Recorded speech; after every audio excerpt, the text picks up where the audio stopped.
नमस्कार मित्रांनो, मी डॉक्टर विजय पवार.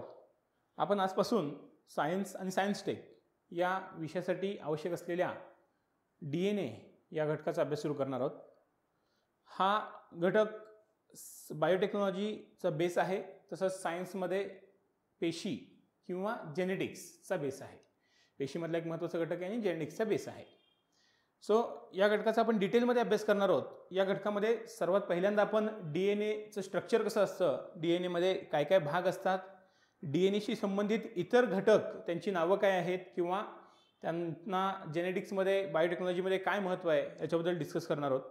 त्यानंतर DNAशी रिलेटेड प्रोसेसेस काय, ज्या प्रोसेसेस जेनेटिक्समध्ये देखील गरजेच्या आहेत, ज्यातून कोणत्याही प्रीला, मग ती राज्यसेवा असेल किंवा इतर कोणत्याही परीक्षा असतील, त्यांच्या प्रीला क्वेश्चन्स येतात आणि त्याच प्रोसेसेस या बायोटेक्नॉलॉजीचा बेस आहेत. बायोटेक्नॉलॉजीला त्या प्रोसेस माहिती असतील की मग बायोटेक्नॉलॉजीच्या ॲप्लिकेशनमध्ये आपल्याला खूप फायदा होतो, खूप इझी जातात प्रोसेसेस. मग यामध्ये नॅचरल होणाऱ्या प्रोसेसेसमध्ये आपण DNA रिप्लिकेशन बघणार आहोत. त्यानंतर जीन एक्सप्रेशन, ज्याच्यामध्ये आपण ट्रान्सलेशन, ट्रान्स्क्रिप्शन या सगळ्या प्रोसेस बघतो, म्हणजे ट्रान्स्क्रिप्शन, ट्रान्सलेशन या प्रोसेस बघतो, त्या बघणार आहोत. त्यानंतर जीन लायब्ररीज, जेनेटिक कोड बघणार आहोत. ज्या आर्टिफिशियल काही प्रोसेसेस आहेत, ज्याच्यामध्ये RT-PCR real time polymerase chain reaction ज्याला आपण म्हणतो, DNA फिंगरप्रिंटिंग आहे. त्यानंतर ELISA assay कसा करता येतो, लायब्ररीज कशा तयार केल्या जातात, रिकॉम्बिनंट DNA टेक्नॉलॉजीज कशा आहेत, या सगळ्यांचा अभ्यास आपण या DNA आणि त्याच्या संबंधाच्या मूलभूत संकल्पना या पहिल्या चॅप्टरमध्ये करणार आहोत. हा चॅप्टर राज्यसेवा किंवा इतर परीक्षांच्या प्रीला जसा महत्त्वाचा आहे, तसाच बायोटेक्नॉलॉजीला देखील महत्त्वाचा आहे, जो आतापर्यंतच्या राज्यसेवेचा पॅटर्न किंवा येणाऱ्या राज्यसेवेमधला नवीन पॅटर्न दोन्हींमध्ये लागू पडतो आपल्याला. आता DNA सुरू करत असताना सगळ्यात महत्त्वाची गोष्ट माहिती पाहिजे की DNA सुरू कसा करायचं, वाचायचं कसा. याकरता आपण DNA संदर्भात काही क्वेश्चन्स तयार केलेले आहेत आणि या क्वेश्चनच्या एक्सप्लेनेशनमधून आपल्याला DNAची माहिती मिळत जाणार आणि त्याचबरोबर आपण काही व्हिडिओच्या माध्यमातून देखील एक 3D ॲनिमेशनच्या माध्यमातून देखील या DNAचं स्ट्रक्चर नक्की कसं असतं आणि त्याच्यामधले वेगवेगळे बॉन्ड्स किंवा वेगवेगळे घटक आपण बघत जाणार आहोत. तर सगळ्यात पहिला प्रश्न पडतो, DNA म्हणजे नक्की काय, DNAचा फुल फॉर्म काय आणि DNA आपण कशाकरता वापरतो. आता DNAचा जर विचार केला तर हा DNA हा डीऑक्सीरायबोन्यूक्लिक ॲसिड या नावाने आपण ओळखतो. डीऑक्सीरायबोन्यूक्लिक ॲसिड हे नाव नॉर्मली आपण त्याच्यामध्ये एक हायड्रॉक्सी ग्रुप कमी असल्यामुळे किंवा हायड्रोजन ग्रुप कमी असल्यामुळे आपण त्याला डिहायड्रॉक्सी असं नाव देतो. तर आता जो डीऑक्सीरायबोन्यूक्लिक ॲसिड आहे, म्हणजे ज्याच्यामध्ये एक हायड्रोजन ऑक्सिजन हायड्रॉक्सी बॉन्ड एक कमी तयार होतो, तो आपण बघू कसा होतो, तो नक्की ऑक्सिजन आहे की हायड्रोजन आहे तेही बघू.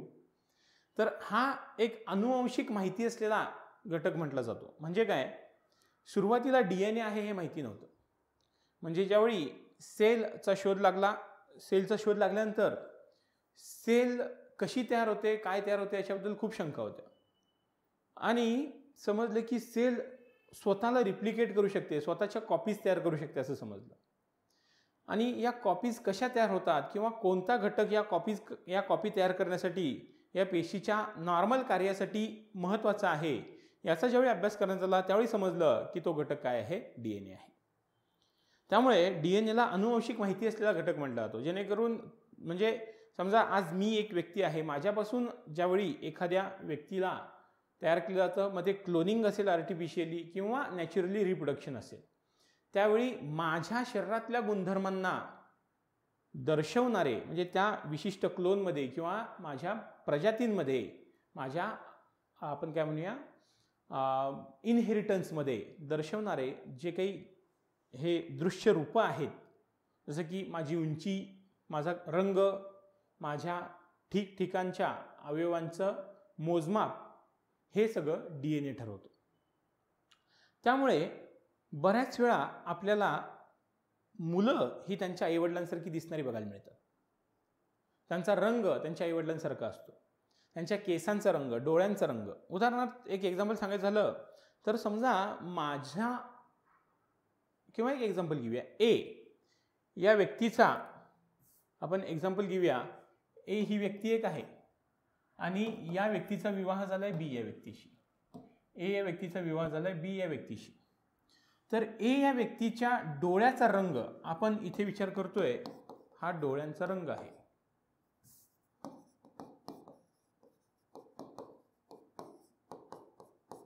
समजा निळा आहे.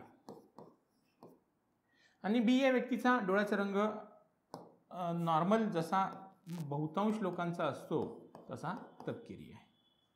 आपल्या नॉर्मल डोळ्यांचा रंग हा तपकिरी ब्राऊन रंगाचा असतो. आपले डोळे काळ्या रंगाचे नसतात. डोळ्याचा रंग ज्यावेळी आपण म्हणतो त्यावेळी आपण बुब्बुळाचा विचार करतो. बुब्बुळाचा म्हणजे काय, आपल्या आयरिसचा विचार करतो. आता यांच्यापासून ज्या काही अपत्यांचा जन्म होईल त्या अपत्यांच्या आयरिसचा रंग हा निळा किंवा तपकिरी किंवा त्यांच्या कॉम्बिनेशनमध्ये असू शकतो. समजा मी एखादी व्यक्ती सांगितली, ही व्यक्ती तपकिरी रंग असणाऱ्या आयरिस असणाऱ्या एका व्यक्तीचं लग्न हे दुसऱ्या तपकिरी रंग असलेल्या आयरिस असलेल्या व्यक्तीसोबत झालं, तर यांच्या अपत्यांच्या डोळ्यांना आयरिसला कधीच निळा, म्हणजे यांच्या अपत्यांचे डोळे कधीच निळे असू शकत नाही. म्हणजे आपण घारे डोळे असलेली एखादी व्यक्ती बघितली तर त्याची आई किंवा वडील या दोघांपैकी एकाचा डोळ्याचा रंग हा घारा असतो. हे जेनेटिक्स आहे, ही अनुवंशिकता आहे. म्हणजे होऊच शकत नाही का, नाही होऊच शकत नाही. नॉर्मली असं म्हटलं तर की होऊच शकत नाही. दोन तपकिरी डोळे असलेल्या व्यक्तींचं जर लग्न झालं तर त्यांच्या अपत्यांच्या डोळ्यांचा रंग हा घारा, निळा, हिरवा किंवा इतर कोणत्याही रंगाचा असूच शकत नाही असं म्हटलं जातं. त्यामुळे डीएनए ज्यावेळी आपण बघतो त्यावेळी डीएनए काय, हा डीएनए हा अनुवंशिक माहिती असलेला घटक आहे.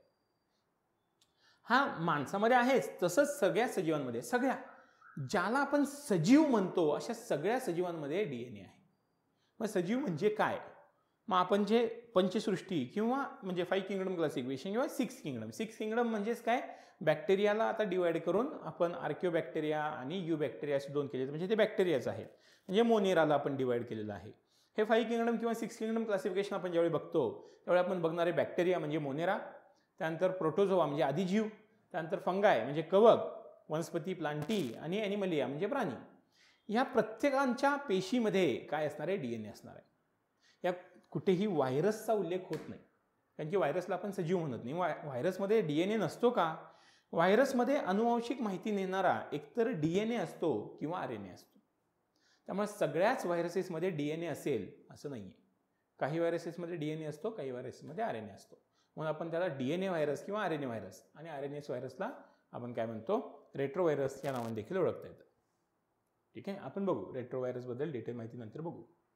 तर मला समजलं की हा डीएनए सगळ्या सजीवांमध्ये आहे, अनुवंशिक माहिती कॅरी करणारा घटक आहे आणि पेशीचा एक मूलभूत भाग आहे. मग डीएनए कुठे असतो, डीएनए कुठे असतो तर अधिकतर डीएनए हा पेशीच्या केंद्रकात असतो. जर आपण विचार केला पेशी केंद्रकाचा, तर म्हणजे पेशीचा जर विचार केला का, हा प्रश्न का महत्वाचा आहे की सगळ्यांनाच माहिती आहे की डीएनए पेशीच्या केंद्रकात आहेत, मग का महत्वाचा आहे.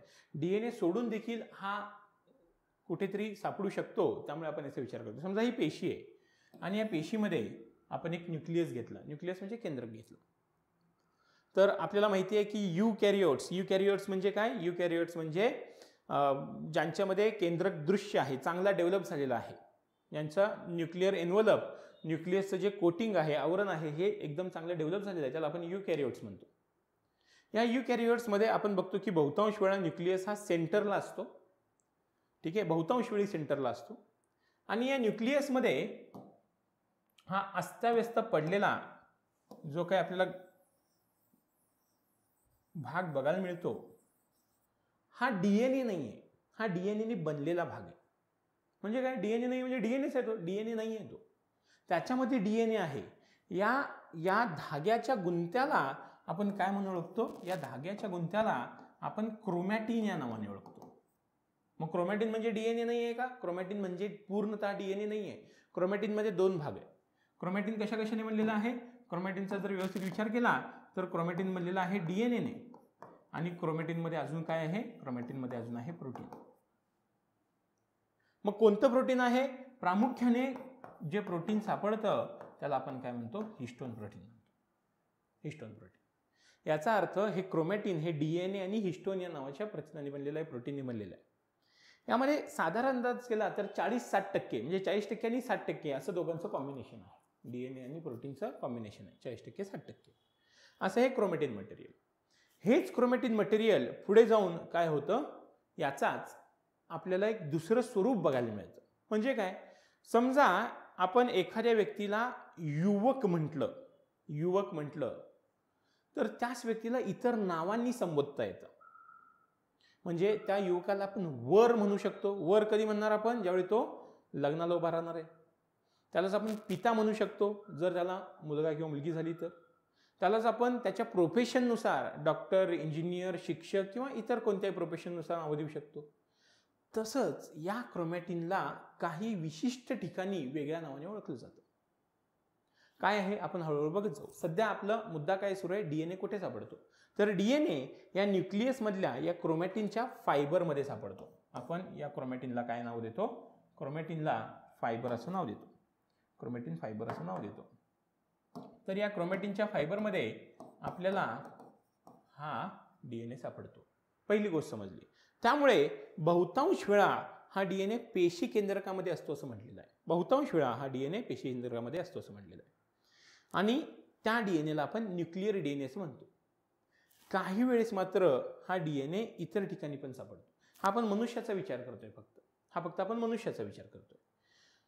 जर तुम्ही पाहिलं, समजा आपण एका पेशीचा विचार केला. चला आपण अजून एक डायग्राम काढू, एक पेशीची डायग्राम काढू आणि आपण डिस्कस करू की काय आहे.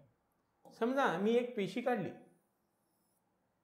या पेशीमध्ये समजा आपण एक केंद्रक काढलं. मी एका साईडला दाखवतोय जेणेकरून दुसरीकडे जागा राहील मला एक्सप्लेन करायला. आणि मला माहिती आहे या केंद्रकामध्ये काय आहे, क्रोमॅटिन मटेरियल आहे. आणि या क्रोमॅटिन मटेरियलचा भाग काय आहे, DNA आहे. हे मला समजलं. या व्यतिरिक्त प्राण्यांचा जर विचार केला तर प्राण्यांमध्ये या व्यतिरिक्त आपल्याला एक स्ट्रक्चर बघायला मिळतं. मी थोडं मोठं काढून दाखवतोय. इतकं मोठं ते नसतं, पण मी एक मोठं काढून दाखवतोय. या स्ट्रक्चरला आपण मायटोकॉन्ड्रिया या नावाने ओळखतो, नाही का. हे त्याचे इनर मेम्ब्रेन आणि आउटर मेम्ब्रेन आहे मायटोकॉन्ड्रियाचं. तर हा मायटोकॉन्ड्रिया. या मायटोकॉन्ड्रियामध्ये देखील आपल्याला काय बघायला मिळतो, DNA बघायला मिळतो.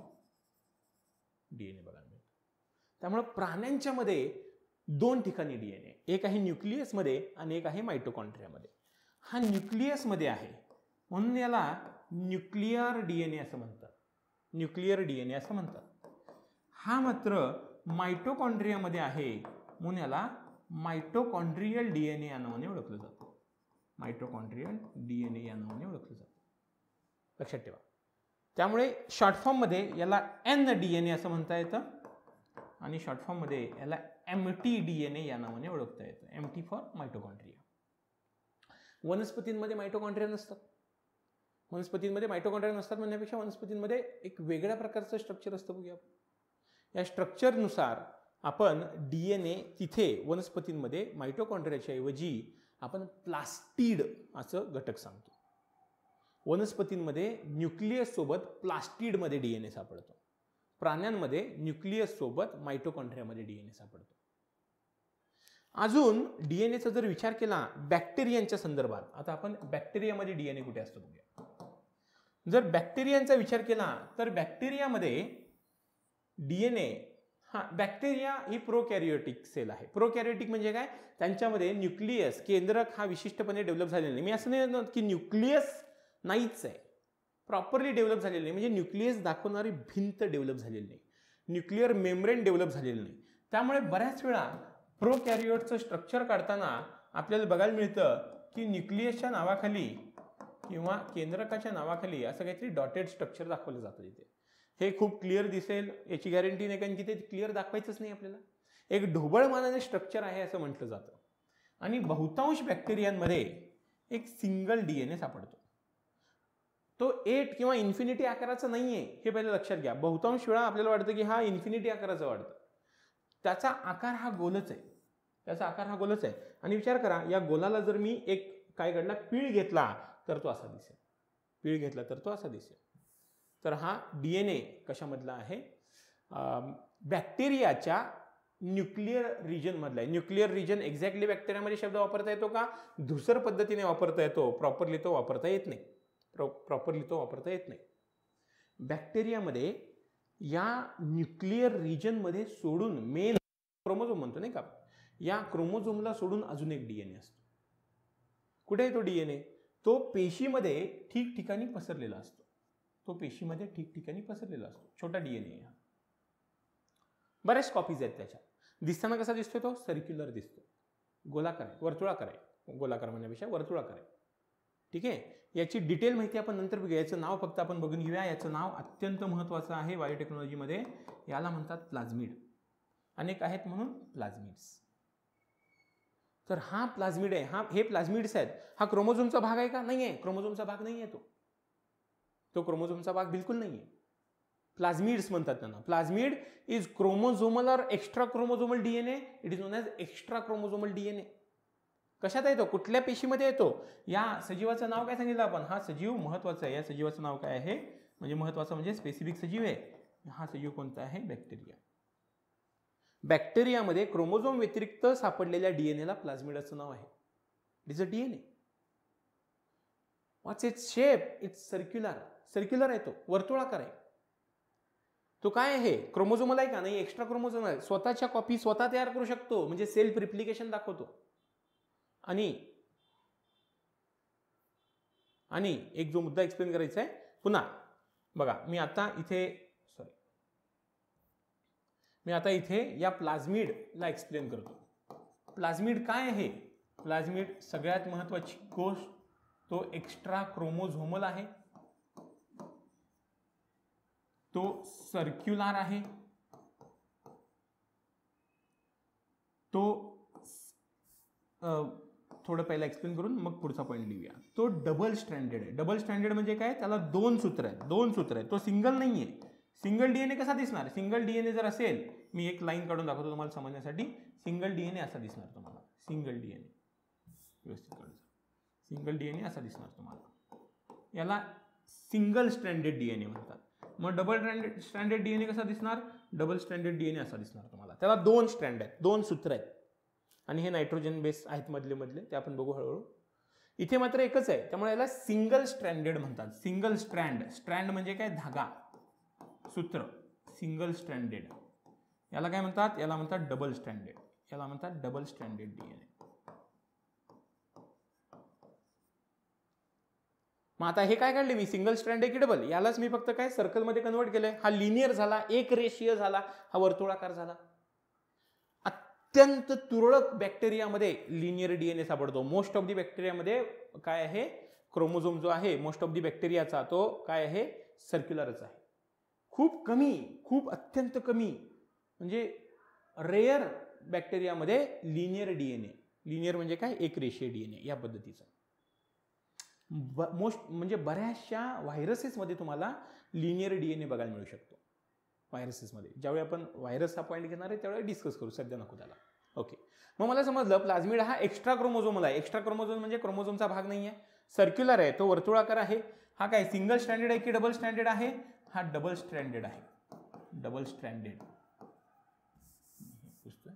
डबल स्ट्रँडेड आहे. आणि तो स्वतःच्या कॉपी स्वतः काढू शकतो, त्यामुळे तो सेल्फ रिप्लिकेटिंग आहे.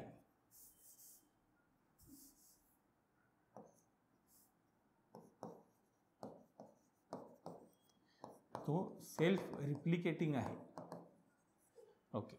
So what is a plasmid? प्लाझ्मिडची डेफिनेशन काय आहे? Plasmid is a extra chromosomal circular double stranded self replicating DNA present in bacteria.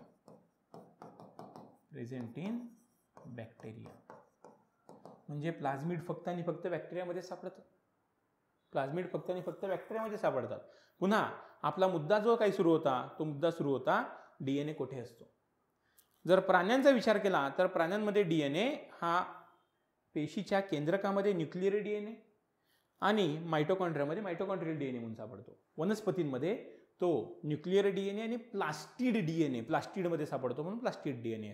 Chloroplast प्लास्टिडचं एक एक्झाम्पल आहे, क्लोरोप्लास्ट नाही का. बरेचसे आहेत, ल्युकोप्लास्ट्स आहेत, क्रोमोप्लास्ट्स आहेत, वेगवेगळे प्लास्टिडचे प्रकार आहेत वनस्पतींमध्ये. आता पुढे बॅक्टेरियामध्ये डीएनए दोन ठिकाणी आहे. एक आहे क्रोमोझोम म्हणजे त्याच्या न्यूक्लिअर रिजन मधला डीएनए आणि दुसरा आहे plasmid. So what is plasmid हे महत्वाचं आहे. बायोटेक्नॉलॉजीमध्ये प्लाझमिडला अनन्यसाधारण महत्व आहे. Most of the genetic engineering या प्लाझमिडच्या साहाय्यानेच केली जाते. त्यामुळे प्लाझमिड तुम्हाला माहितीच पाहिजे. प्लाझमिडचे बेसिक गुणधर्म माहितीच पाहिजेत. त्यामुळे सगळ्यात पहिला प्लाझमिडची डेफिनेशन माहिती पाहिजे. What is plasmid? Plasmid is extra chromosomal circular double stranded self replicating DNA. प्रत्येकाचा अर्थ बघा. एक्स्ट्रा क्रोमोझोमल म्हणजे काय? तो क्रोमोझोमचा भाग नाहीये. त्यानंतर सर्क्युलर म्हणजे काय? आकाराने वर्तुळाकार. डबल स्टँडर्ड म्हणजे काय? दोन सूत्र आहेत. आणि सेल्फ रिप्लिकेटिंग म्हणजे स्वतःच्या कॉपी स्वतः तयार करू शकतो असा डीएनए आहे. तो कशामध्ये सापडतो?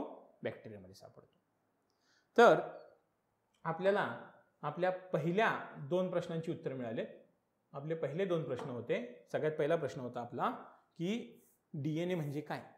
डीएनए डीऑक्सीरायबोन्यूक्लिक ऍसिड हा एक अनुवंशिक माहिती असणारा सेलमध्ये सापडणारा घटक आहे.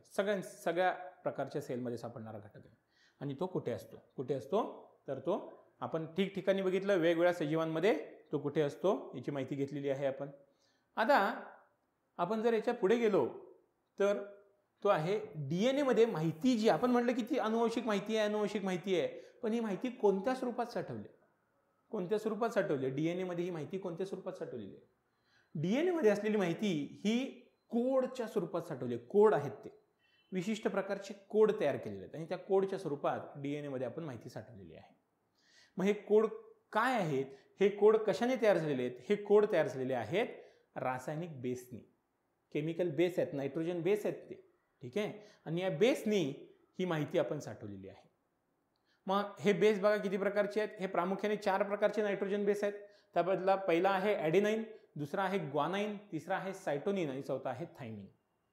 तर हे 4 नायट्रोजन बेस माहिती साठवायचं काम करतात.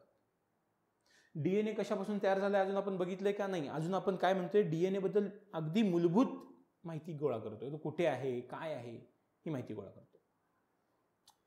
तर साधारण मानवीय डीएनएचा जर विचार केला तर त्याच्यामध्ये 3 कोटी रासायनिक बेस आहेत. म्हणजे ती जी चेन आपण जर बघितली तर त्या चेनमध्ये 3 कोटी बेसेस आहेत. साधारणतः 3 कोटी बेसेस आहेत. डिटेल आपण बघू. आपण ह्युमन जिनोम बघणार आहोत त्याच्यामध्ये बघू. आणि या 3 कोटीपैकी सगळ्या मानवांमध्ये, सगळ्या व्यक्तींमध्ये 99% फक्त 99 म्हणत नाही, 99.99% डीएनए सेम असतो. 99.99% सेम डीएनए सेम असतो. आणि फक्त 1% म्हणजे ऍक्च्युअल जर बघायचं झालं तर 0.01% डीएनए मध्येच फरक आहे. आणि या फरकामुळेच आपल्याला वेगवेगळ्या व्यक्ती ओळखता येतात. अदरवाईज 99.99% डीएनए सेमच आहे. इतकं साधर्म्य आहे डीएनएच्या बेसमध्ये. आता ज्यावेळी आपण पुढे जाणार आहोत, आतापर्यंत आपण काय बघितलं? डीएनए अनुवंशिक माहिती कॅरी करतो, तो कुठे असतो आणि अनुवंशिक माहिती डीएनए मध्ये कोणत्या स्वरूपात साठवली जाते हे बघितलं. आता डीएनए कशाने बनलेला आहे? तर डीएनए 3 भागांनी बनलेला आहे. डीएनए कशाने बनलेला आहे? 3 भागांनी बनलेला आहे. त्यापैकी 3 भाग म्हणजे पहिला भाग आहे फॉस्फेट, दुसरा भाग आहे शर्करा म्हणजे शुगर आणि तिसरा भाग आहे नायट्रोजन बेस. नायट्रोजन बेस म्हणजेच नायट्रोजनची रिंग असते. आपण बघू आपण काय आहे ते. यापैकी जर शर्करा आणि नायट्रोजन बेस याने एकत्र केलं मग आपण जरासं याची आयडिया घेऊ. सगळ्यात पहिला आपण सांगितलं की डीएनए मध्ये काय आहे? एक फॉस्फोरिक ऍसिड आहे ज्याला आपण फॉस्फेट या नावाने पण ओळखतो. फॉस्फोरिक ऍसिड आहे ज्याला आपण साध्या भाषेत काय म्हणतो? ज्याला आपण साध्या भाषेत म्हणतो फॉस्फेट किंवा फॉस्फेट ग्रुप म्हणतो. डीएनए मधला पहिला भाग आहे. डीएनए मधला पहिला भाग काय आहे? त्याच्यामध्ये फॉस्फोरिक ऍसिड आहे म्हणजे फॉस्फेट आहे, फॉस्फेट ग्रुप आहे. हा फॉस्फेट आपण त्याला काही जास्त महत्व नाहीये. फॉस्फेट विषय संपला, तिथेच विषय संपतो. डीएनए मधला जो दुसरा भाग आहे तो आहे शुगर. डीएनए मधला दुसरा भाग जो आहे शुगर. मग डीएनए मध्ये कोणत्या प्रकारची शुगर आहे? बघा, शुगर मध्ये किती कार्बन्स आहेत याच्यावरून शुगरला नावं पडलेली आहेत. जसं की मी आता इथं 1, 2, 3, 4, 5 आणि 6 कार्बन दाखवले. मी इथे 6 कार्बन दाखवलेले. जर 6 कार्बन असेल तर अशा शुगरला हेक्झोज शुगर असं म्हणतात. हेक्झा म्हणजे 6. मग डीएनए मध्ये 6 कार्बन असलेली शुगर आहे का? नाही. डीएनए मध्ये हेक्झोज शुगर नसते. हेक्झोज शुगरचं एक्झाम्पल सांगू आपण, बघूया. हेक्झो शुगर आपण लिहिणार C6 म्हणून, कारण की 6 कार्बन आहे. C6 झाले तर H किती होणार 12, दुप्पट होतात. आणि O किती होतात 6. C6H12O6. आपण याला काय म्हणू शकतो, ग्लुकोज आहे. फ्रुक्टोज पण सेमच आहे. ठीक आहे, ग्लुकोज फ्रुक्टोज. नॉर्मली ज्या हेक्झो शुगर आहेत त्या सगळ्यांचा केमिकल फॉर्म्युला सेमच आहे, स्ट्रक्चर बदलतं. त्यामुळे ग्लुकोजचा पण फॉर्म्युला हाच आहे, फ्रुक्टोजचा पण फॉर्म्युला हाच आहे, गॅलॅक्टोजचा पण फॉर्म्युला हाच आहे. त्यामुळे फॉर्म्युला सेम आहे, स्ट्रक्चर बदलतं. मग आपल्याला काय नकोय, आपल्याला 6 कार्बनची शुगर नकोय डीएनए मध्ये. डीएनए मध्ये डीऑक्सीरायबोन्यूक्लिक ऍसिड आहे, म्हणजे त्याच्यामध्ये एक ऑक्सिजन ग्रुप, एक म्हणजे हायड्रॉक्सिल ग्रुप कमी असतो. त्यामुळे आपल्याला तो बघायच नाहीये, एक कार्बनच कमी असतो असा विचार करू आपण.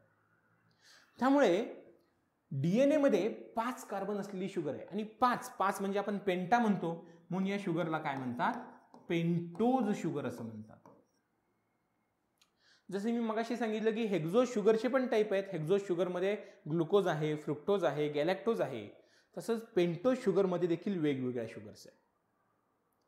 तर याच्यापैकी डीएनए मध्ये असणारी कोणती पेंटोज शुगर आहे, डीएनए मध्ये जी पेंटोज शुगर आपल्याला बघायला मिळते ही पेंटोज शुगर आहे, डीएनए मधली पेंटोज शुगर आहे रायबोज. आणि त्याच्यामध्ये पण डीऑक्सीरायबोज आहे. डीऑक्सी म्हणजे त्याच्यामध्ये एक ऑक्सिजन ग्रुप कमी आहे, एक ऑक्सिजन काढून घेतलेला आहे पण त्याच्यामधलं. म्हणजे बघा डीएनए मध्ये आपण आता म्हटलं की डीएनए मध्ये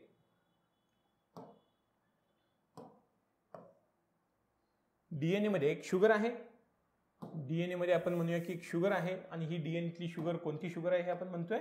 डीएनए मध्ये जी शुगर आहे ही शुगर आहे पेंटोज शुगर. पेंटोज शुगर मध्ये कोणती आहे, रायबोज शुगर. आणि रायबोज शुगर मध्ये जर डीएनएचा विचार केला तर डीएनए मध्ये असणारी शुगर ही डीऑक्सीरायबोज शुगर आहे. डीऑक्सीरायबोज. विचार करू डीऑक्सीरायबोज शुगरचा. समजा मी एक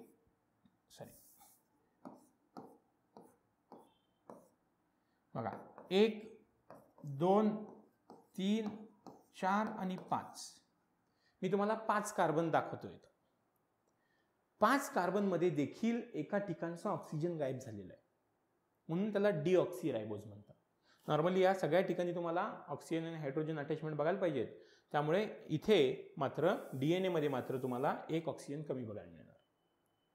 मग आपण सगळ्यात पहिला काय बघितलं, डीएनए मध्ये फॉस्फेट आहे, त्यालाच आपण फॉस्फरिक ऍसिड असं म्हणतो. डीएनए मध्ये शुगर आहे, कोणत्या प्रकारची शुगर आहे, मग तुम्ही पेंटोज म्हणू शकता गॅरंटेड, रायबोज म्हणू शकता, आणि डीऑक्सीरायबोज म्हणू शकता. पेंटोज म्हणजे पेंटोजच्या वेगवेगळ्या व्हरायटी आहेत. मग पेंटोज शुगर आहे म्हणणं बरोबर ठरेल का, पेंटोज ग्रुप ऑफ शुगर आहे म्हणणं ठरेल. मग पेंटोज मधली कोणती शुगर आहे, रायबोज. मग रायबोज शुगर म्हणणं बरोबर ठरेल का, रायबोज शुगर म्हणणं बरोबर ठरेल, पण एक्झॅक्टली आपल्याला काय म्हणता येईल, डीऑक्सीरायबोज म्हणता येईल त्याला. एक ऑक्सिजन कमी असलेला रायबोज म्हणता येईल त्याला. तर हे आहे डीएनए मधली शुगर. आता आपण बघूया डीएनए मध्ये नायट्रोजन बेस कोणते आहेत. डीएनए मध्ये नायट्रोजन बेस कोणते आहेत. आपण नायट्रोजन बेसचा जर विचार केला तर नायट्रोजन बेस हे 2 प्रकारचे आहेत. नायट्रोजन बेस हे 2 प्रकारचे आहेत. कोणकोणत्या प्रकारचे, एक ज्याला आपण पायरिमिडिन्स म्हणतो. पहिला जो प्रकार आहे तो आहे पायरिमिडिन्स, आणि दुसरा जो प्रकार आहे तो आहे प्युरिन्स. एस लावलंय म्हणजे अनेक क्वेश्चन आहेत ते, म्हणजे ते एक नाही आहेत, त्याचे पण परत प्रकार पडणार आहेत. मग पायरिमिडिन्स आणि प्युरिन्स यांच्यामध्ये फरक काय आहे, यांच्यामध्ये फरक आहे. जे पायरिमिडिन्स आहेत ना, हे पायरिमिडिन्स हे एकाच रिंगने बनलेले असतात. Single ring nitrogen base. ठीक आहे, सिंगल रिंग नायट्रोजन बेस आहे. ओके. पण प्युरिन्सचा जर विचार केला तर प्युरिन्स मात्र डबल रिंगने बनलेले असतात. त्यामुळे पायरिमिडिन्सना सिंगल रिंग नायट्रोजन बेस म्हटलं जातं, तर प्युरिन्सना डबल रिंग नायट्रोजन बेस म्हटलं जातं. एक्झाम्पल बघूया. अतिशय सोपी ट्रिक सांगतो, कुणाच्याही भावना दुखवण्याचा मुद्दा नाही आहे. एक छोटी ट्रिक सांगतो तुम्हाला समजण्यासाठी.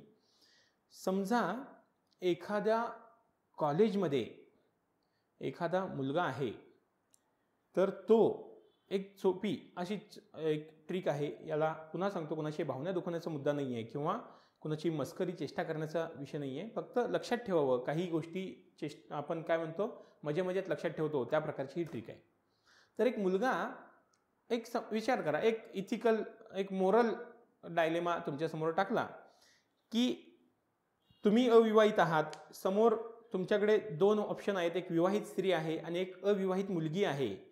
तर ऑब्व्हियसली इथिकल मोरल डायलेमा म्हणजे काय आहे, आपण कोणाला प्रेफर करणार? अविवाहित मुलीला प्रेफर करणार.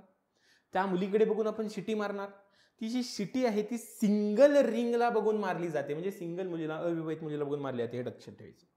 काय? सिटी. म्हणजे हा जो सायटोसिन आणि हा जो थायमिन आहे हे काय आहे? सिंगल रिंग असणारे नायट्रोजन बेस आहे.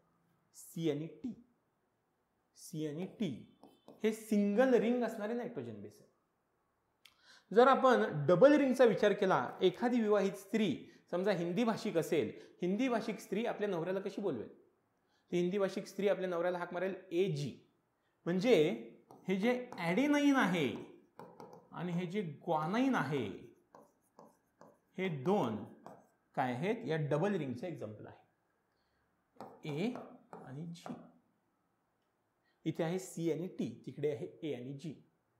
त्यामुळे नायट्रोजन बेस 2 प्रकारातले आहेत. त्यातला पहिला जो प्रकार आहे तो आहे पायरिमिडिन्स, जे सिंगल रिंग काय म्हणतो आपण नायट्रोजन बेस म्हणतो, आणि प्युरिन जे आहेत ते डबल रिंगचे आहेत, म्हणजे त्याला 2 रिंग्स आहेत, सीटी आणि एजी. ठीक आहे. या नायट्रोजन बेसमध्येच काय होतं? बॉन्ड्स तयार होतात. 2 जे काही सूत्र आहेत, 2 जे काही स्ट्रँड्स आहेत ते या नायट्रोजन बेसमधल्या बॉन्डमुळेच एकत्र येतात. आपण हळूहळू बघत जाऊ. मग आता जर मी तुम्हाला विचारलं की डीएनए कसा तयार झालेला आहे, तुम्हाला सांगता येईल का? तर तुमचं म्हणणं काय असणार? हा जो डीएनए आहे हा 3 घटकांपासून तयार झालेला आहे. हा 3 घटकांपासून तयार झालेला आहे. 3 घटकांपासून. पहिला घटक काय आहे? पहिला घटक आहे फॉस्फेट ग्रुप. ठीक आहे, फॉस्फेट ग्रुप किंवा ज्याला आपण फॉस्फोरिक ऍसिड असं म्हणतो. ग्रुप का म्हणायचं? Because it's not just phosphate, it's phosphate and acid, phosphoric acid, म्हणून त्याला फॉस्फेट ग्रुप म्हणतो आपण. दुसरं काय आहे? दुसरं थोडे आपण कलर वेगळे वापरून लक्षात ठेवायला सोपं जाईल आपल्याला. तर सगळ्यात पहिलं आपण जे बघितलं ते होतं फॉस्फोरिक ऍसिड किंवा फॉस्फेट ग्रुप. अजून काय याच्यामध्ये? आपण अजून याच्यामध्ये बघितलं, याच्यामध्ये आहे शुगर. शुगर कोणती शुगर आहे याच्यामध्ये? याच्यामध्ये आहे रायबोज शुगर, आणि रायबोज मध्ये देखील काय आहे? डीऑक्सीरायबोज शुगर आहे. डीऑक्सीरायबोज शुगर आहे डीएनए मध्ये. आणि तिसरा जो घटक आहे, हा तिसरा घटक कोणता घटक आहे? तिसऱ्या घटकाचा जर विचार करायचा झाला तर तिसरा घटक हा नायट्रोजन बेस आहे. नायट्रोजन बेस किती प्रकारचे आहेत? नायट्रोजन बेस 2 प्रकारचे आहेत. एक आहे पायरिमिडिन, एक आहे प्युरिन. याला एसआर नाव देऊया, याला डीआर नाव देऊया. एसआर म्हणजे सिंगल रिंग, डीआर म्हणजे डबल रिंग. पायरिमिडिन कोणत्या प्रकारचे आहेत? पायरिमिडिन 2 प्रकारचे आहेत. सिंगल रिंग आहे सी आणि टी. प्युरिन कोणत्या प्रकारचे आहेत? प्युरिन 2 प्रकारचे आहेत. कोण आहेत? ए आणि जी. ॲडेनाईन, ग्वानाईन, सायटोसिन आणि थायमिन. हे झालं डीएनएचं स्ट्रक्चर. डीएनए कशा कशापासून बनलेलं आहे याचं स्ट्रक्चर. आता मुद्दा हा आहे, मी तुम्हाला विटा दिल्या, मी तुम्हाला वाळू दिली, मी तुम्हाला खडी दिली आणि मी तुम्हाला सांगितलं चला करा, गिलावा करा, भिंती बांधा, पण त्यांना एकमेकांना जोडायला पाहिजेत ना. हे घटक आहेत, वेगवेगळे घटक झाले, या घटकांना एकमेकांना जोडायला पाहिजेत ना. या घटकांना जोडल्यावरच डीएनए तयार होईल, अदरवाईज डीएनए तयार होणार नाही. मग आपण जर जे आत्ता बघितलं ते पुन्हा एकदा डिस्कस करूया. बघा, डीएनए मध्ये असणारी शुगर ही कोणती आहे? रायबोज शुगर आहे, ज्याला आपण पेंटो शुगर म्हणतो. फॉस्फेट आपण बघितलंय किंवा बघू आपण याच्यामध्ये. दुसरा आहे डीएनए मधील नायट्रोजन बेस 2 प्रकारचे असतात. त्यापैकी पहिला प्रकार कोणता आहे? प्युरिन्स. प्युरिन्स हे काय? दुहेरीवल आहे, म्हणजे डबल रिंग असणारे आहेत. आणि पायरिमिडिन्स हे काय? सिंगल रिंग, एकेरीवलय असणारे आहेत. मग ए आणि जी, ॲडेनाईन आणि ग्वानाईन हे काय? डबल रिंग असणारे प्युरिन्स आहेत. आणि सायटोसिन आणि थायमिन हे काय आहेत? सिंगल रिंग असणारे पायरिमिडिन्स आहेत. एक बाब लक्षात ठेवा, जर मानवीय शरीरामध्ये प्युरिन्सच्या मेटाबॉलिझम मध्ये प्रॉब्लेम झाला, प्युरिन्सच्या मेटाबॉलिझम मध्ये प्रॉब्लेम झाला तर काय होतं, तर आपल्या शरीरामधला एक टाकाऊ पदार्थ वाढतो. नॉर्मली प्युरिन्सचं मेटाबॉलिझम होतं, हा टाकाऊ पदार्थ तयार होतो, हा लघवीतून बाहेर फेकला जातो. पण प्युरिनच्या मेटाबॉलिझममध्ये, मेटाबॉलिझम म्हणजे काय, चयापचयामध्ये जर काही प्रॉब्लेम झाला, जर काही त्याच्यामध्ये त्रास झाला तर तुमच्या शरीरामध्ये कशाचं प्रमाण वाढत जातं, युरिक ॲसिडचं प्रमाण वाढत जातं.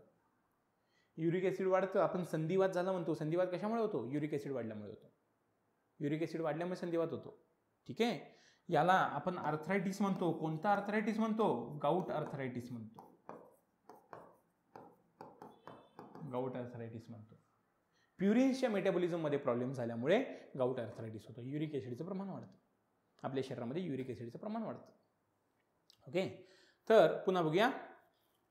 दोन आपण बेस सांगतोय. पहिला सांगतोय आपण प्युरिन्स, जे डबल रिंग असणार आहेत, आणि सिंगल रिंग असणारं पायरिमिडिन आहे, हे आपल्याला लक्षात आलं. आता जे प्युरिन्स आणि पायरिमिडिन्स आहेत यांच्यामधला एक पॉईंट लक्षात घेऊया. जे प्युरिन्स आहेत, प्युरिन्स म्हणजे काय, डबल रिंग. डबल रिंग म्हणजे काय, ए आणि जी यांच्यामध्ये कधीच बॉन्ड तयार होत नाही, यांच्यामध्ये बॉन्ड कधीच तयार होऊ शकत नाही. जे पायरिमिडिन्स आहेत, पायरिमिडिन्स कोण आहेत, कोण आहेत, ते आहेत सायटोसिन आणि थायमिन. यांच्यामध्ये बॉन्ड कधीच तयार होऊ शकत नाही, तयारच होणार नाही यांच्यामध्ये बॉन्ड. बॉन्ड स्पेसिफिक तयार होतात. बॉन्ड तयार होण्यासाठी एका ठिकाणी तुम्हाला काय लागते, सिंगल रिंग लागते बॉन्ड तयार होण्यासाठी, आणि दुसऱ्या ठिकाणी तुम्हाला डबल रिंग लागते बॉन्ड तयार होण्यासाठी. केवळ आणि केवळ यांच्यामध्येच बॉन्ड तयार होऊ शकतं. केवळ आणि केवळ सिंगल रिंग आणि डबल रिंग मध्येच बॉन्ड तयार होतात. सिंगल रिंग आणि सिंगल रिंग कधीच, म्हणजे अपोजिट स्ट्रँडच्या म्हणतोय मी. समजा हा आपण ज्यावेळी DNA काढतो आणि हे ज्यावेळी दोन स्ट्रँड दाखवतो, त्यावेळी हा पण प्युरिन आहे आणि हा पण प्युरिन आहे, कधीच होणार नाही. ठीक आहे, आणि हा पायरिमिडिन आहे, हा पायरिमिडिन आहे, हे देखील कधीच होणार नाही. पायरिमिडिन कधीच होणार नाही. म्हणजे नेहमी एक प्युरिन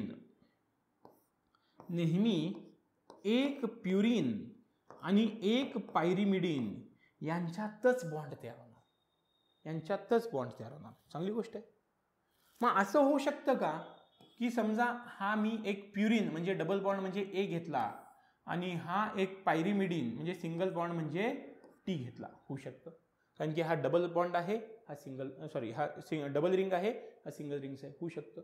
असं होऊ शकतं का की इथे मी ए घेतला जी डबल रिंगची आहे, आणि इथे मी जी घेतलं इथं मी सी घेतलं जे सिंगल रिंग्स आहे, असं होऊ शकतं. हा बॉन्ड तयार होऊ शकतो का, नाही होत. आता जर म्हणले आपण की प्युरिन आणि पायरिमिडिनचे बॉन्ड तयार होतात, पण असं होऊ शकत नाही. त्याचं कारण सांगतो. ज्यावेळी आपण विचार करतो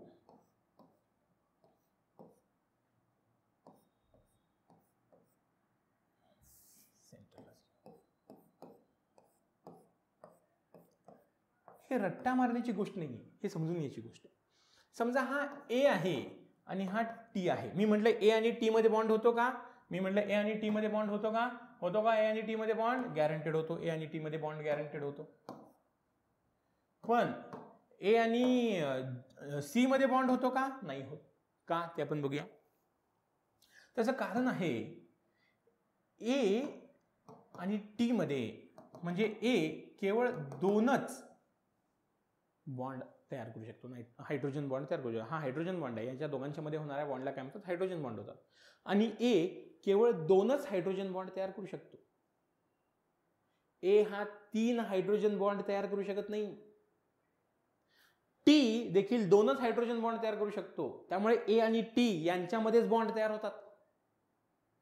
याच्या उलट विचार करा. याच्या उलटा जर विचार केला आपण, आणि आपण सी आणि जी चा जर विचार केला, सी म्हणजे पुन्हा मोठं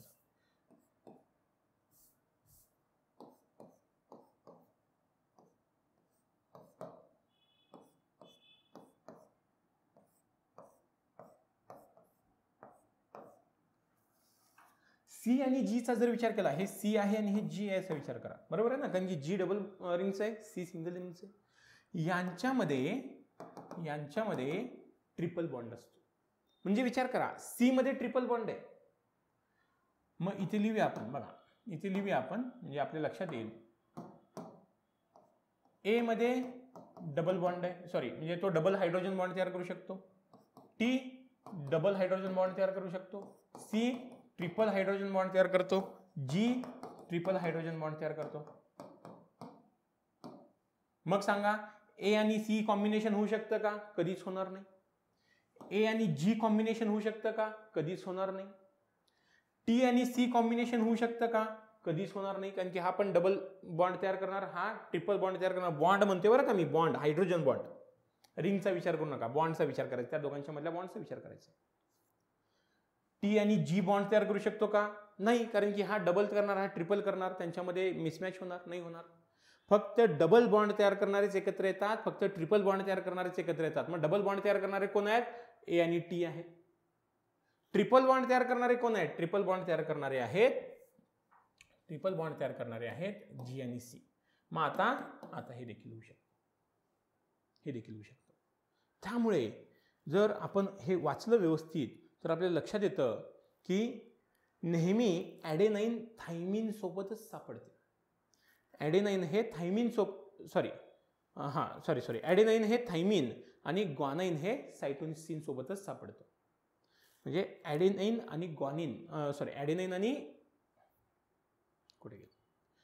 आणि थायमिन यांच्यामध्येच बॉन्ड होतो आणि ग्वानाईन आणि सायटोसिन यांच्यामध्येच बॉन्ड होतो. त्यांच्यातल्या बॉन्डमधला फरक येतो. पुन्हा डिस्कस करू. पुन्हा सांगतोय, आताच सांगितलं मी की दोन नायट्रोजन बेसमध्ये हायड्रोजन बॉन्ड तयार होतो. आता आपण डीएनए मधले बॉन्ड्स बघायचे आहेत. आपण घटक बघितले. घटक कोणकोणते आहेत? डीएनए मध्ये कोणते कोणते घटक आहेत जर विचारलं तर आपण बघितले, डीएनए मध्ये फॉस्फोरिक ऍसिड आहे, शुगर आहे. मग आता या फॉस्फोरिक ऍसिड आणि शुगरला जोडणारा काहीतरी बॉन्ड पाहिजे आपल्याला. या शुगरला आणि या नायट्रोजन बेसला जोडणारा बॉन्ड पाहिजे आपल्याला. एक्झाम्पल बघू. ठीक आहे, समजा मी म्हटलं की हा आपलं काय आहे? फॉस्फरस आहे, फॉस्फोरिक ऍसिड आहे. मी म्हटलं की ही आपली शुगर आहे आणि हे आपलं नायट्रोजन बेस आहे असा विचार करू. काय सिंगल रिंग असेल, डबल रिंग असेल, आपण तात्पुरतं सिंगल रिंग काढूया, किंवा कन्फ्युजन नको असेल तर ती सिंगल रिंग असू शकते, किंवा ती डबल रिंग असू शकते असा विचार करू. दोन्हीपैकी काही असा विचार करू. मग मला माहिती पाहिजे या फॉस्फेटमध्ये, या शुगरमध्ये आणि ह्या नायट्रोजन बेसमध्ये काय काय बॉन्ड आहेत का. मग बघूया आपण. बघा पहिला कुठे आहे. पहिला आपण बघूया न्यूक्लिओसाइड म्हणजे शर्करा. शुगर आणि फॉस्फेट यांच्यामधला बंध, त्याला काय म्हणतात? Phosphoester bond. म्हणजे या दोघांमधला जो बॉन्ड आहे, या बॉन्डला फॉस्फो इस्टर बॉन्ड असं म्हणतात. या दोघांमधल्या बॉन्डला, हा डबल बॉन्ड आहे, सिंगल आहे, याचा विचार नाही करायचा, मी फक्त बॉन्डची नावं सांगतोय. हा जो बॉन्ड तयार झाला या दोघांच्या मध्ये, या बॉन्डला काय म्हणतात? फॉस्फो इस्टर बॉन्ड म्हणतात. आता आपण बघूया शुगर आणि नायट्रोजन बेस मध्ये काही बॉन्ड आहे का. शुगर आणि नायट्रोजन बेस, बघा शुगर आणि नायट्रोजन बेस, हा नायट्रोजन बेस आणि शुगर यांच्यामध्ये बॉन्ड आहे. याला म्हणतात ग्लायकोसिलिक बॉन्ड. म्हणजे या दोघांच्या मध्ये जर कोणता बॉन्ड असेल या दोघांच्या मध्ये, तर याला ग्लायकोसिलिक बॉन्ड असं म्हणतात. या बॉन्ड्समुळे आपल्याला डीएनएचा सगळ्यात मूलभूत घटक बघायला मिळतो. प्लीज लक्षात घ्या, शुगर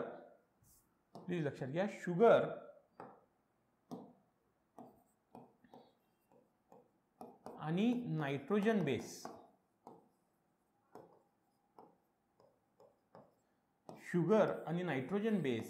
यांना एकत्रितरित्या काय म्हटलं जातं? शुगर आणि नायट्रोजन बेस यांना एकत्रितरित्या म्हटलं जातं न्यूक्लिओसाइड. शुगर आणि नायट्रोजन बेस यांना एकत्रितरित्या न्यूक्लिओसाइड म्हटलं जातं. आणि याच्यामध्ये ज्यावेळी आपण फॉस्फेट ॲड करतो त्यावेळी आपण याला म्हणतो न्यूक्लिओटाइड. न्यूक्लिओटाइड. न्यूक्लिओसाइड म्हणजे काय? शुगर आणि नायट्रोजन बेस. म्हणजेच phosphate plus sugar plus nitrogen base यांना एकत्रितरित्या काय म्हणता येईल आपल्याला? न्यूक्लिओटाइड म्हणता येईल. शुगर आणि नायट्रोजन बेस यांना काय म्हणतात? न्यूक्लिओसाइड. आणि फॉस्फेट ॲड केलं की न्यूक्लिओटाइड. सो न्यूक्लिओटाइड हा डीएनएचा काय आहे? फंक्शनल युनिट आहे, सगळ्यात छोटा भाग आहे, मूलभूत एकक आहे असं म्हटलं जातं. न्यूक्लिओटाइड त्याच्यामध्ये फॉस्फेट, शुगर, नायट्रोजन बेस तिन्ही असतात. पुन्हा बघूया. तर तुम्ही इथे बघितलं तर इथे तुम्हाला बघायला मिळेल की न्यूक्लिओसाइड म्हणजेच काय? शुगर आणि नायट्रोजन बेस यांच्यामध्ये आणि फॉस्फेटमध्ये, म्हणजे यांच्यामध्ये आणि फॉस्फेटमध्ये म्हणजे काय? शुगर आणि फॉस्फेटमध्येच या दोघांच्या मध्ये असलेला बॉन्ड कोणता आहे? फॉस्फोइस्टर बॉन्ड. शुगर आणि नायट्रोजन बेसमध्ये असलेला बॉन्ड कोणता आहे? ग्लायकोसिलिक बॉन्ड. ठीक आहे. आता मुद्दा कुठे तयार होतो? आता मला माहिती आहे की मला हा नायट्रोजन बेस, ही शुगर आणि हे माझं नायट्रोजन बेस, फॉस्फेट, शुगर आणि नायट्रोजन बेस असे तिघं एकत्र येऊन मला एक न्यूक्लिओटाइड मिळालं. शॉर्ट फॉर्म मध्ये NT असं लिहितात त्याला, न्यूक्लिओटाइड असं मिळालं. ओके. म्हणजे जे सुटे सुटे घटक होते ते एकत्र आले, एक छोटा घटक तयार झाला. पण हे घटक आता एकत्र कसे येणार? म्हणजे हा न्यूक्लिओटाइड, इथून पुढे मी न्यूक्लिओटाइड फक्त एक लाईन म्हणून दाखवणार, या तिघांना मी काय दाखवणार? एक लाईन म्हणून दाखवणार. सो हा न्यूक्लिओटाइड याच्या पुढच्या न्यूक्लिओटाइड सोबत कसा काय जोडलेला असतो हे माहिती पाहिजे आपल्याला. हा न्यूक्लिओटाइड त्याच्या पुढच्या न्यूक्लिओटाइड सोबत कसा काय जोडलेला असतो, आणि तो जोडलेला असतो, जर आपण बघितलं तर तो जोडलेला असतो इथे बघा, दोन न्यूक्लिओटाइड मधील बंध, तो आहे फॉस्फोडायस्टर बंध. म्हणजे या दोघांच्या मध्ये जो बॉन्ड असणार आहे, या दोघांच्या मध्ये जो बॉन्ड असणार आहे त्याला म्हणतात फॉस्फोडायस्टर बॉन्ड. फॉस्फोडायस्टर बॉन्ड. ओके. मग अशा प्रकारे तुम्हाला काय बघायला मिळणार? अशा प्रकारे तुम्हाला बघायला मिळणार की ही अशी एक चेन तयार झाली, अशी एक लाईन तयार झाली. हा काय आहे? न्यूक्लिओटाइड आहे. न्यूक्लिओटाइड मध्ये काय? सगळ्यात वरती फॉस्फरिक ऍसिड आहे, मग शुगर आहे, खालती नायट्रोजन बेस आहे. ते तिघे बॉन्डने एकत्र आलेले आहेत. कोणते बॉन्ड आहेत? फॉस्फोइस्टर बॉन्ड आहे आणि ग्लायकोसिलिक बॉन्ड आहे. आणि एका न्यूक्लिओटाइड आणि दुसऱ्या न्यूक्लिओटाइड मध्ये जो बॉन्ड आहे तो आहे फॉस्फोडायस्टर बॉन्ड. आता प्रश्न पडतो की एका स्ट्रँडवरचे, एका सूत्रावरचे न्यूक्लिओटाइड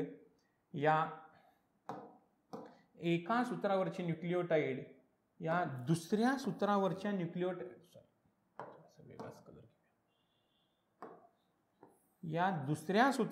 न्यूक्लिओटाइड सोबत एकत्र कोणत्या बॉन्डने येतात? मगाशी आपण सांगितलंय यांच्यामध्ये आयदर डबल बॉन्ड तयार होऊ शकतो किंवा ट्रिपल बॉन्ड तयार होऊ शकतो. हा आहे हायड्रोजन बॉन्ड.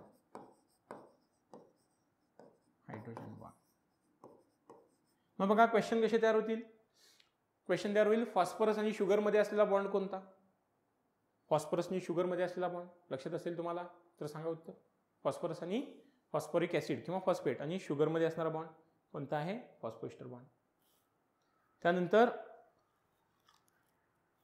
शुगर आणि नायट्रोजन बेस मध्ये असणारा बॉन्ड, शुगर आणि नायट्रोजन बेस ग्लायकोसिलिक बॉन्ड.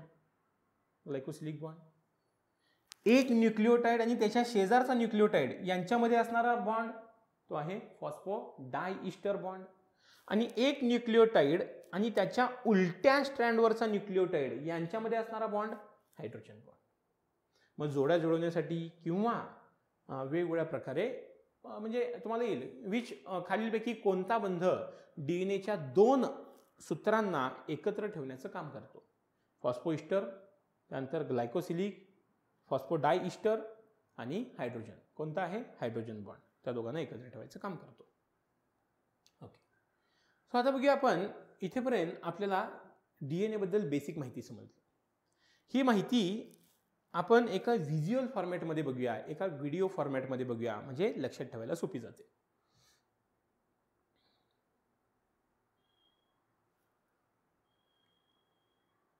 तर हा नॉर्मल DNA, हा नॉर्मल DNA.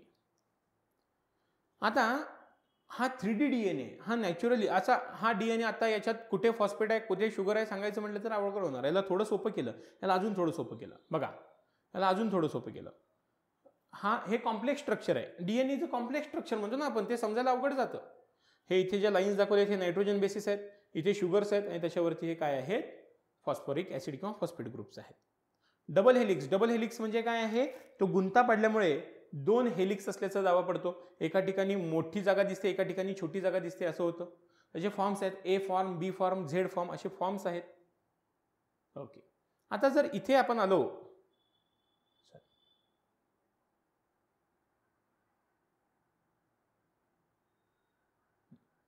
ठीक आहे, आपण इथे आलो तर आपल्याला समजेल एक काय फॉस्फोरिक ऍसिड आहे, एक आहे शुगर आहे आणि एक आहे नायट्रोजन बेस आहे. बघा, काही नायट्रोजन बेस हे डबल रिंग असणारे आहेत, काही नायट्रोजन बेस हे सिंगल रिंग असणार आहे. सिंगल रिंग असणार आहे, डबल रिंग असणार आहे. ठीक आहे, अशा 2 प्रकारचे नायट्रोजन बेस आपल्याला बघायला मिळतात. एक फॉस्फेट, शुगर आणि नायट्रोजन बेस. पुन्हा बघूया, एक फॉस्फेट, शुगर आणि नायट्रोजन बेस या तिघांना एकत्रितरित्या आपण न्यूक्लियोटाइड असं म्हणतो. तिघांना एकत्रितरित्या न्यूक्लियोटाइड असं म्हणतो. ठीक आहे, बघा आपण बघूया न्यूक्लियोटाइड काय आहे. 3 कार्बन 5 कार्बन या बेसमध्ये या प्रकारात असतो. ठीक आहे, हा ॲडेनाइन दाखवला. ॲडेनाइन आणि ग्वानाइन डबल रिंग असणारे आहेत. थायमिन सिंगल असणारा आहे. सायटोसिन सिंगल असणारा आहे. हे आपण बघितलेलं आहे. ठीक आहे, आता इथे बघा शुगरचे कार्बन मोजा. पहिला कार्बन, दुसरा कार्बन, तिसरा कार्बन, चौथा कार्बन आणि 5वा कार्बन तिकडे टाकलेला आहे. ठीक आहे, का आपल्याला समजावं म्हणून 5वा कार्बन तिकडे टाकलेला आहे. 5 कार्बन 3 कार्बन, 5 कार्बन म्हणजे हा 5 कार्बन इकडे 3 कार्बन, अशा पद्धतीने ते काय दाखवलेलं आहे, स्ट्रक्चर दाखवलेलं आहे. ठीक आहे, ऍक्च्युअली ते दाखवताना हा 5वा कार्बन हा 3रा कार्बन या स्वरूपाने दाखवलं जातं, पण या व्हिडिओमध्ये थोडंसं काय आहे मिसप्लेसमेंट आहे. असो, आता आपल्याला माहिती आहे की न्यूक्लिओ साइड किंवा फॉस्फरस. ठीक आहे, पहिला आपण बघूया फॉस्फोडायस्टर बॉन्ड. फॉस्फोडायस्टर बॉन्ड म्हणजे काय, 2 न्यूक्लियोटाइड्स ना एकत्र बांधणारा बॉन्ड म्हटलं आपण फॉस्फोडायस्टर बॉन्ड. ठीक आहे,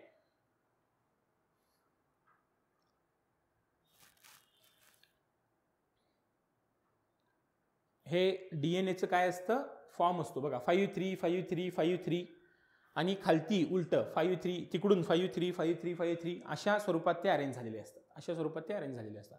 ह्याला 5 प्राईम टू 3 प्राईम असं नाव दिलेलं आहे. ती जी डॅश दिसते ना त्याला प्राईम म्हणतात. 5 प्राईम टू 3 प्राईम का म्हणतात, फक्त नाव समजावं म्हणून प्राईम असा शब्द वापरलेला आहे 5 to 3 म्हणण्यापेक्षा. कारण की 5 to 3 हे कार्बनला दिलेले नंबर्स आहेत, त्यामुळे 5 प्राईम टू 3 प्राईम असं म्हटलं की ते कार्बनचे नंबर नसून ती डिरेक्शन आहे असं समजतंय, म्हणून त्याला ती नावं दिलेली आहेत. ठीक आहे, आता हा जो डबल स्टँडर्ड आहे हा काय झाला, पीळ बसलेला आहे त्याला आणि डबल स्टँडर्ड स्ट्रक्चर तयार झालेलं आहे. DNA बद्दल कोणी कोणी काय काय डिस्कवरी केल्या त्याचे डिटेल्स आपण तुम्हाला सांगू, पण सध्या आपण फक्त स्ट्रक्चर आणि कन्सेप्च्युअल अंडरस्टँडिंग बघत चाललेलो आहे याच्यामध्ये. ठीक आहे, आता बघा तुम्ही तुमच्या लक्षात येईल की मगाशी आपण सांगितल्याप्रमाणे A आणि T यांच्यामध्ये फक्त 2 बॉन्ड तयार होतात. G आणि C यांच्यामध्ये 3 बॉन्ड तयार होतात. कुठेही बघा A आणि T असेल तर 2 बॉन्ड तयार होतात आणि G आणि C असेल तर 3 बॉन्ड, G आणि C असेल तर 3 बॉन्ड तयार होणार. आपण मगाशी बघितलं, त्यामुळेच T आणि G एकत्र येणार नाहीत कारण की बॉन्ड मिसमॅच आहे. A आणि G, A आणि C हे एकत्र येणार नाहीत, तसंच T आणि C देखील एकत्र येणार नाही. हे त्यांच्यामधले बॉन्ड मिसमॅच आहे. ओके, या बॉन्ड्सना काय म्हणतात, हायड्रोजन बॉन्ड. आपण सांगितलंय एका स्ट्रँडवरचा नायट्रोजन बेस म्हणजेच न्यूक्लियोटाइड आणि दुसऱ्या स्ट्रँडवरचा न्यूक्लियोसाइड म्हणजेच नायट्रोजन बेस यांच्यामध्ये असणारा जो काही बॉन्ड आहे त्याला हायड्रोजन बॉन्ड असं म्हणतात. हे आपण मगाशी सांगितलेलं आहे. ठीक आहे, थायमिन नेहमीच ॲडेनाइन सोबत बॉन्ड तयार करतं आणि सायटोसिन नेहमीच ग्वानाइन सोबत बॉन्ड तयार करतं, हे आपण मगाशी सांगितलेलं आहे. ठीक आहे, थायमिन आणि हे सायटोसिन हे पायरिमिडिन्स आहेत, सिंगल रिंग आहेत आणि ॲडेनाइन आणि ग्वानाइन हे डबल रिंगचे आहेत, त्याला आपण प्युरिनच्या नावाने ओळखतो. सो हे झालं आपलं DNAचं एक ओव्हरऑल स्ट्रक्चर. आता DNAचे जे भाग आहेत, हे DNAचे भाग काय काय, तर सगळ्यात पहिला आहे न्यूक्लियोसाइड. आपण मगाशी सांगितले what is a nucleoside. Nucleoside हा